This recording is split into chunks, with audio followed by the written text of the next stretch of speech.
Oletko kyllästynyt omaan alaasi? Ärsyttääkö jatkuva pänttäys? Käyvätkö samat naamat joka päivä hermoillesi? Tuntuuko, että elämälläsi ei ole sisältöä ja että luovuutesi on kahlittu? Ongelmaan on nyt ratkaisu.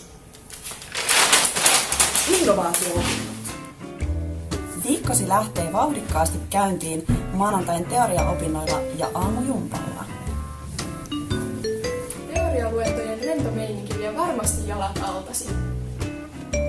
Sano hyvästi pänttäykselle. Monialaisissa ryhmissä pääset todistamaan luovuutesi. Ja jos samat naamat ärsyttävät, innovaatio-opinnot tarjoavat sinulle vaihtelua. Ja mitä parasta, innovaatio-opinnoilla säästät myös rahaa. Kahvit on vielä halvempaa ja Sodexo tarjoaa uusia makuedellytyksiä opiskelijahintaan. Seuraavaksi kysymme opiskelijoilta heidän kokemuksistaan innovaatio-opinnoista.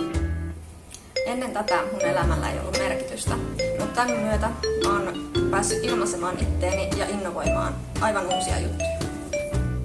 Tapasin uusia ihmisiä muilta aloilta ja sain heistä ikuisia ystäviä.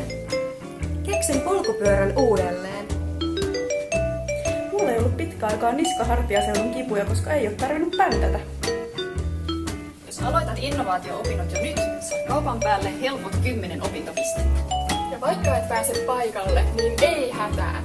Saat korvaavia tehtäviä ja vielä tentin lisäetuna. Tartu tilaisuuteen heti ja ota hyödyt irti innovoinnista.